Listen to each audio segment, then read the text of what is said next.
The 3rd Legion, the Emperor's Children. Primarch, Fulgrim. Their allegiance, Traitor. Chaos allegiance, Slaanesh. Their homeworld, Chemos, formerly, currently the Eye of Terror. Their current chapter master, if the term can even be applied, is Primus Eidolon, in a sense. Their specialization is demoralization, and their battle cry, Children of the Emperor, death to his foes, meant as a form of mockery.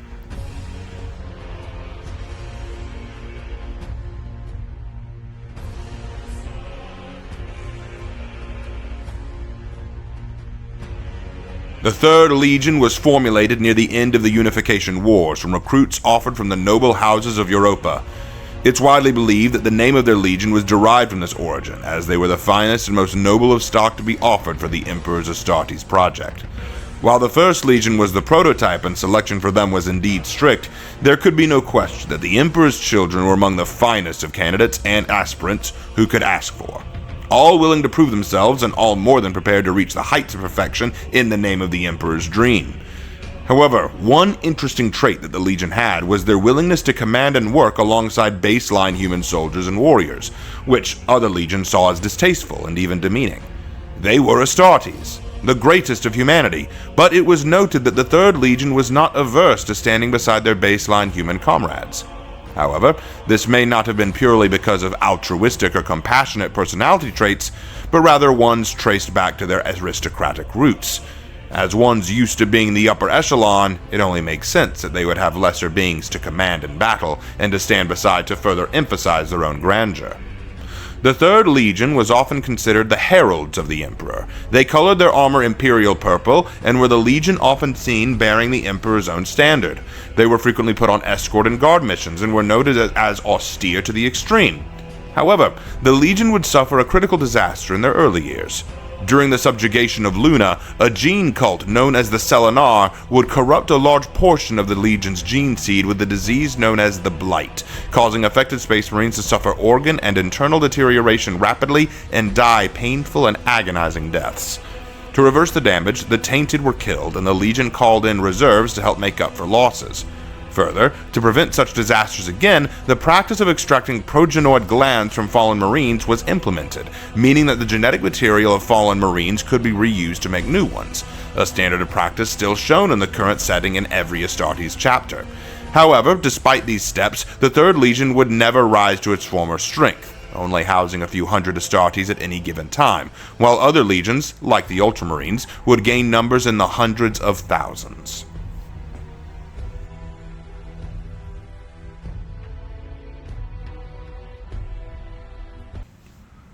Like his Primarch brothers, Fulgrim was absconded and taken from Terra to end up crashing on the world of Chemos.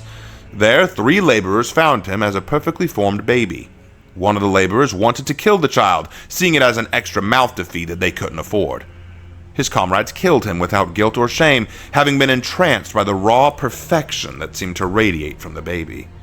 They named him Fulgrim, in reference to a creation myth of Chemos. Chemos, the planet, was a mining world that was frankly running on empty. It could not produce enough resources to sustain its population, and the people were forced to work day and night just to keep factories and mines going. Fulgrim himself was made a laborer as a child, working in one of the main factories of Calyx.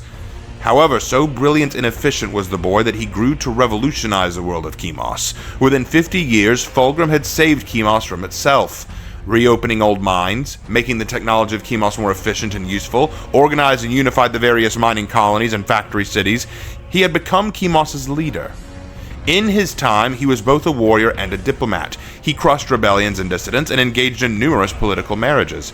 However, due to Chemos' desperate state of being, art, literature, and creativity had been long lost to the world, something that Fulgrim greatly wanted to fix. When the Emperor first made contact with Chemos and his lost son, Fulgrim beheld the Emperor, his creations, and his majesty. He wept, fell to one knee, and offered his sword to his gene father. Fulgrim was then taken to Terra to meet his remaining 200 sons, and there he would give a speech so moving and so inspiring that the Emperor would declare this legion the Emperor's children, giving them the right to place the Aquila on their armor. But it was also in his speech that Fulgrim would reveal the deepest and most impactful state of the Legion. Fulgrim was said to have pronounced, quote, "We are his children. Only by imperfection can we fail. We will not fail." And thus, the strive for absolute perfection in the Legion would begin.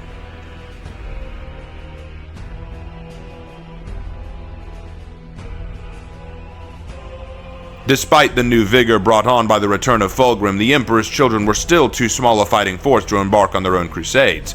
So for this reason, Fulgrim had to concede command of his forces to Horus Lupercal for a period, until recruits could be brought in from Chemos and Terra to bolster the Legion's numbers. For almost a full century, Fulgrim and his Legion would work alongside Horus and the Luna Wolves, creating a strong friendship between the two brother Primarchs, Horus and Fulgrim. At last, after the Ulanor campaign, Horus was named War Master by the Emperor, and Fulgrim had gained a large number of troops from Chemos and Terra, allowing him to finally lead his own campaigns. The Emperor's children led the 28th Expeditionary Fleet and conquered many worlds in the Emperor's name. During these battles, it was noted that the Emperor's children did not settle for simple victory, but instead perfect victory. They would conduct themselves to not only win, but win completely. This had more disastrous consequences for the Legion than anything else, as there were periods the Legion would not follow logical or tactical battle doctrine in favor of more ostentatious tactics. The Emperor's children were not satisfied with being the equals to the other legions, they must be superior. And this led to more than a few instances of Fulgrim and his children attempting to perform deeds that are far above their capabilities and would suffer awful outcomes as a result. However, the chance to truly test their perfection was brought to bear during the cleansing of Lair. The Xenos who lived on Lair followed a similar philosophy of perfection as the Emperor's children, and thus it was as if the two rivals mirrored each other in a haunting manner. Determined to prove their own perfection, Fulgrim had his Emperor's children do the impossible. The Administratum estimated it would take a decade to break Lair, but the Emperor's children did it in a month. This feat, while incredible, came at a cost. Over 700 Emperor's children died, with over 4,000 critically injured. And yet, the result was a victory. But was it perfect?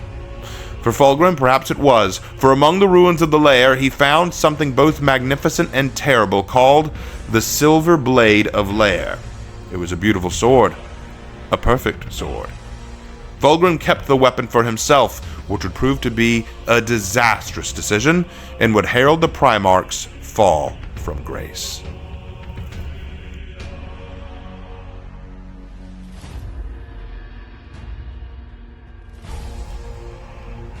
When Fulgrim learned of Horus's open rebellion against the Emperor, he confronted Horus about it personally, hoping to make his brother see reason.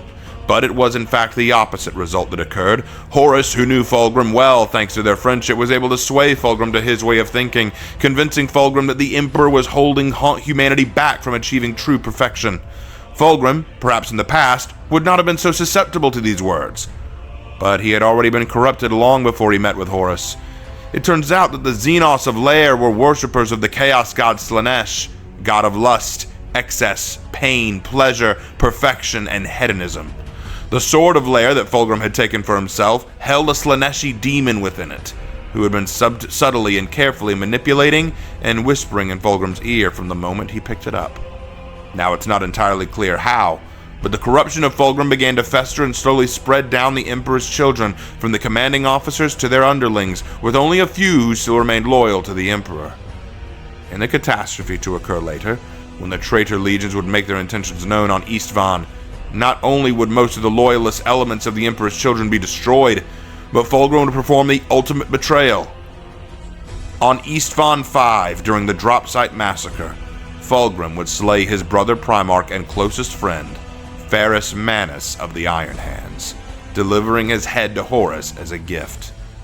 It would not be long after this that Fulgrim and the Emperor's children would begin pursuing newer levels of treachery, particularly after Fulgrim's jaunt to the crone world Idris, where he would achieve demonhood, becoming a demon prince of Slaanesh. Ironically, Fulgrim's ascension to demonhood would spark the fracturing of the Legion as a whole.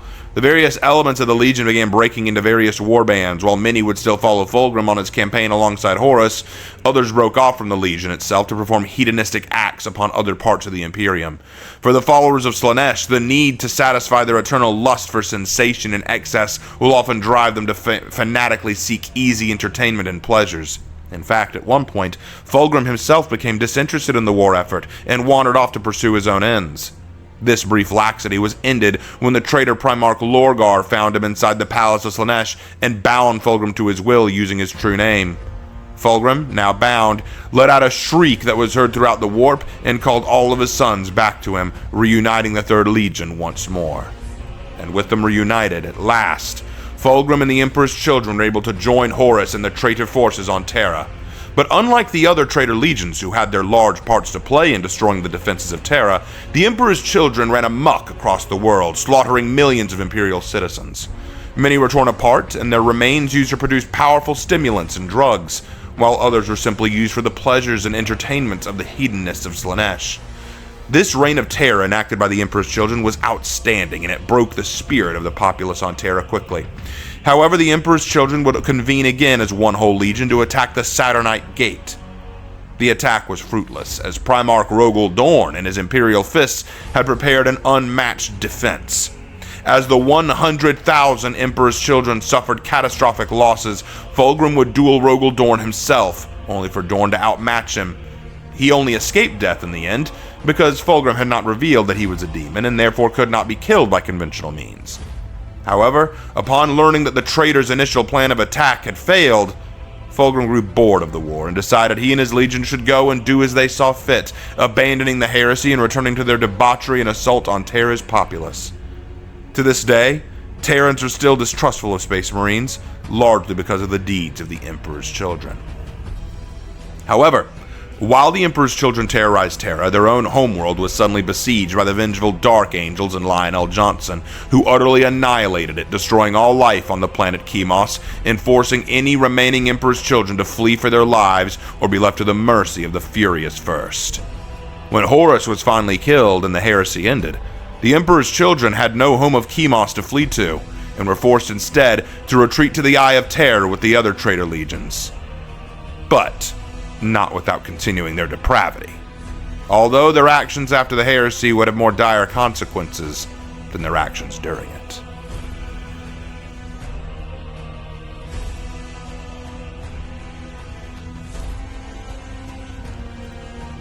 It is impossible for followers of Slaanesh to truly overcome their need for depravity and hedonism.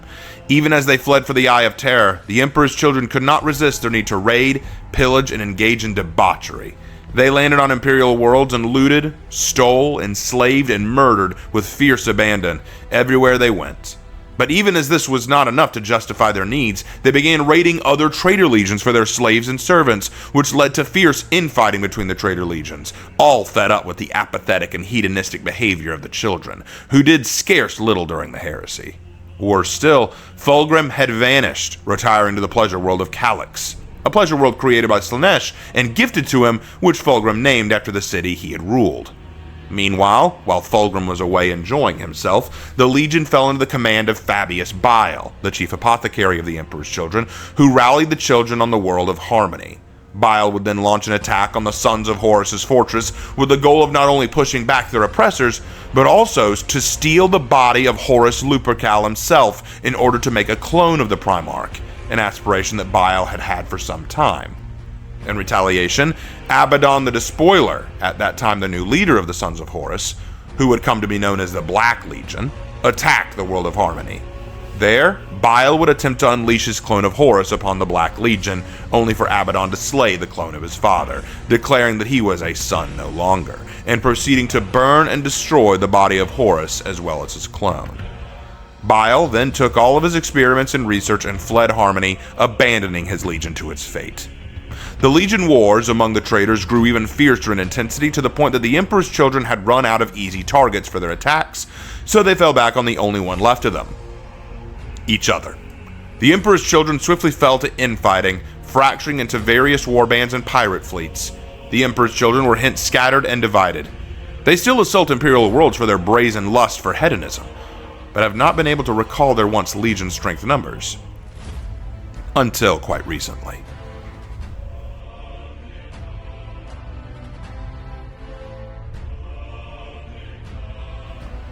As the Great Rift has divided the galaxy in two, several war bands of the Emperor's Children have been reuniting under one banner once more. Commanded by Lord Commander Primus Eidolon, they now call themselves the Phoenix Conclave, and it is their mission to restore the Legion to its former perfection and glory. They've been attacking in massive numbers across the galaxy, and more horrifying than this, Fulgrim has begun appearing randomly alongside his sons as well. With the Emperor's Children and their Phoenician demon leading them once more, the galaxy feels a tremble of fear as the knowledge that true depravity, hedonism, and sadism is now loose, ravenous, and unrelenting. As their horrifying screams rip through mind and soul, all will understand and fall at the feet of the Emperor's Children.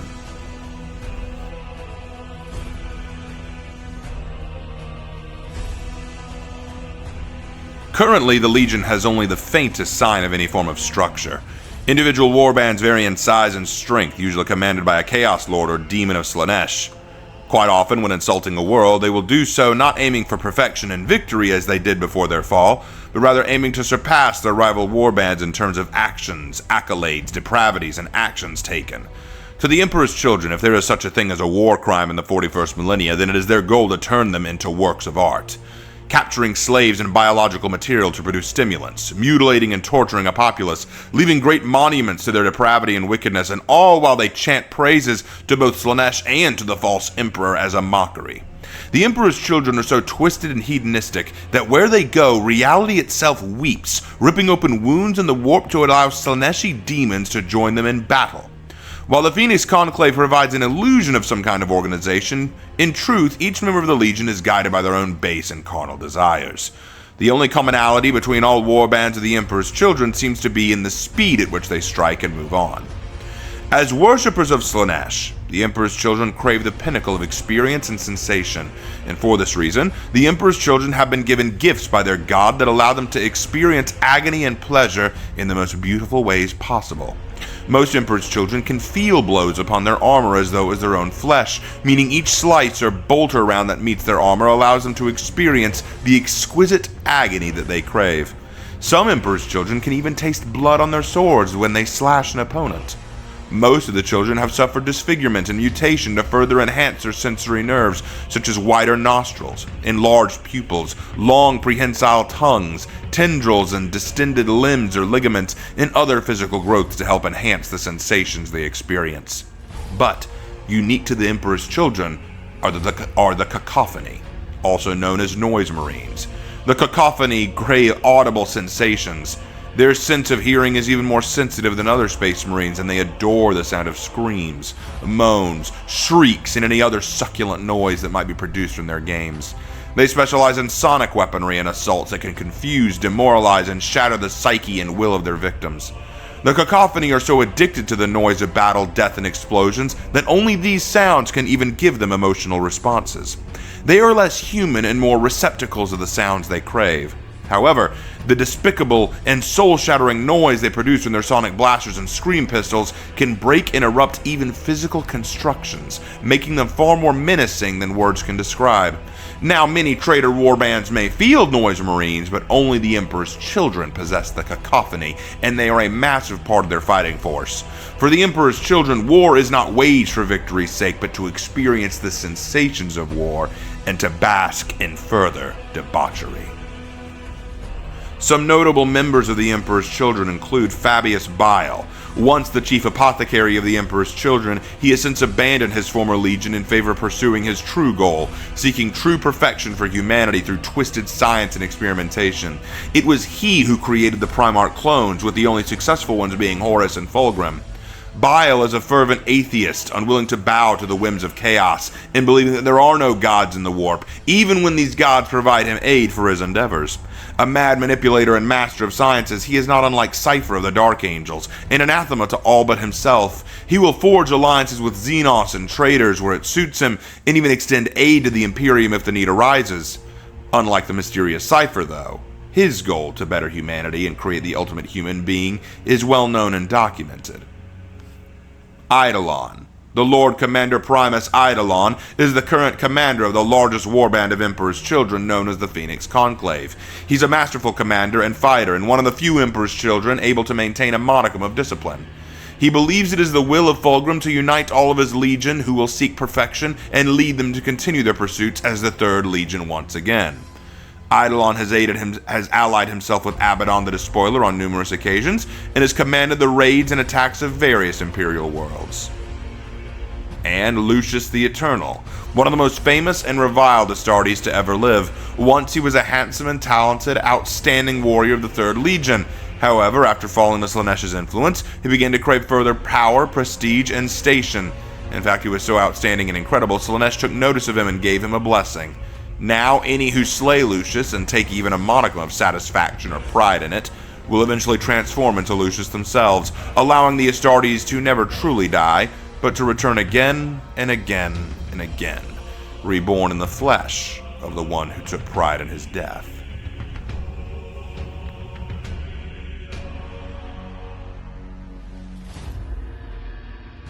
The Emperor's Children never attack in the same way twice. It is their desire to turn their attacks and invasions into works of art, challenging themselves to display new heights of performance and decadence. And for that reason, analyzing their attack patterns, motivations, and methods can be near impossible. In fact, quite often the Emperor's Children don't fight for any higher reason than to simply engage in their sensual entertainment, meaning it's difficult to formulate proper defenses. Also, the 3rd Legion is not just debased and corrupt. Their very presence can distort reality. Imagine a creature so lost in primal lust, greed, and hunger for excess that their depravity can actually affect others around them just by appearing. The Emperor's Children, when emerging into battle, can often cause warp rifts and tears to allow demons to appear around them, making their presence a demoralizing force to their foes and a boon to their allies.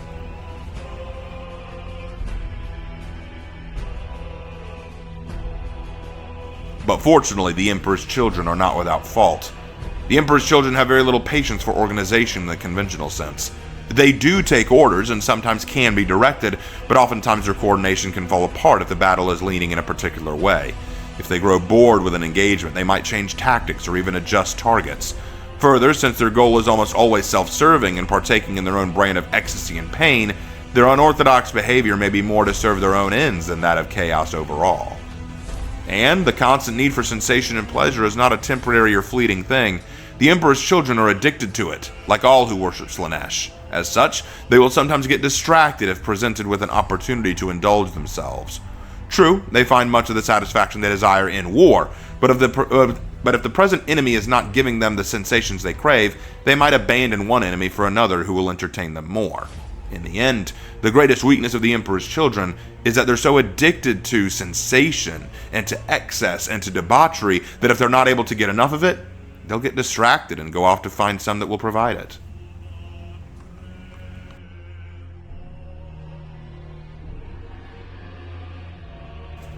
I'm being honest here, I have never been a fan of the Emperor's Children. Of all the Traitor Legions, they are the least interesting to me. While every other Traitor Legion has unique or complex reasons for their fall, the Emperor's Children are so boring you literally could just fix everything by saying, "Hey Fulgrim, don't pick up that sword," and it would all work out.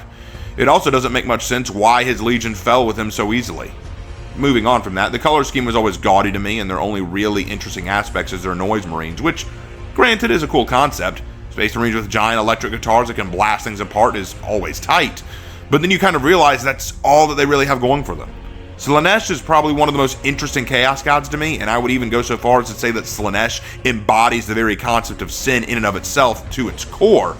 But the Emperor's Children, instead, are the emissaries of sin. They should be the emissaries of sin incarnate, and that should be enthralling, but I just find them annoying. From their Primarch to their Legion, the Emperor's Children just do not engage me.